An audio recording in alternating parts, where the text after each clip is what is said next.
if you've got a really, really valuable asset, don't just jump at that first offer. Get that bidding war you want. That's where you can really get max value at the deadline. And if you're thinking it's a first for Walker, Dregs, I mean, geez, what's Noah Hanifin? He's got a really palatable salary and can eat more minutes than Walker, who's having a great year nonetheless. Yeah, sense I get from dealing with the agent there, Pat Brisson, with Noah Hanifin. I mean, the perfect scenario would be the one that moved Pierre-Luc Dubois from Winnipeg to the Los Angeles Kings. So Hanifin goes, but he only has to move once. So they make a trade, they make the deal on the extension, and he's set for perhaps the remainder of his career. And I checked with Pat on that on Wednesday. And he said it's really quiet on the Hanifin front. And, and again, that could be part of Calgary's positioning too. He's a valued player. Maybe you revisit the idea of signing, but I'm not so sure that if I'm Calgary, I'm doing that either. I mean, when a player pushes away from a $60 million extension, $60 million says a lot.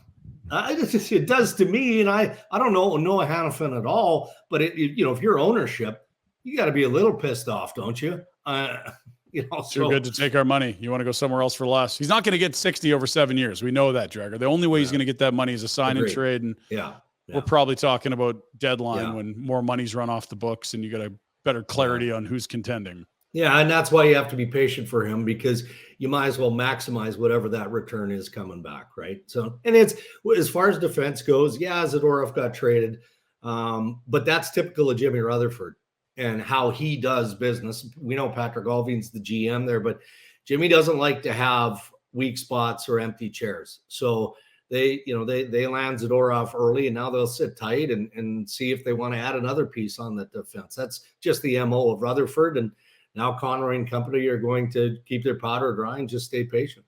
They find themselves in a – sorry, Ryan. Oh, you're good. Conroy just – I mean, they sneak out a win last night. They've had a really tough schedule, but I think – what did we have them at 4-3 in this – huh? Yeah, they're 3-2 on the homestand, and I think they're 500 on this. There's a 15-game marathon here we're calling the Gauntlet Run. They're 500. But are they my opinion has always been they're not good enough, and even if they make it, they're not really a threat. Yeah. But there's a lot of owners and GMs that say, I don't give a shit. We get into playoffs and anything can happen. Are the Flames possibly going to find themselves in the same situation that Conroy absolutely dreaded, where they've got free agents and they're a point or two out from the playoffs, and now you're going, now what? Yeah. And then that term own rental comes into play, right? Where you're sitting there going, okay, well, we need Noah Hanifin to win a couple of dates and extend our playoff lives. How do you leave the return that you're getting for a piece like that on the table? And fundamentally, I mean, that I hear what you're saying, Rhett, and trust me, we deal with this almost on an annual basis, because at the end of the day, it is about making money when you're Murray Edwards and company. It has to be, or at least getting to that break-even point. So it's going to get delicate, but I'm sure that they've talked about those scenarios. In the meantime, you enjoy the ride because you're still selling tickets in the regular season. Yep. And you need your team in that market, in a Canadian market, to show that they can stay and be competitive.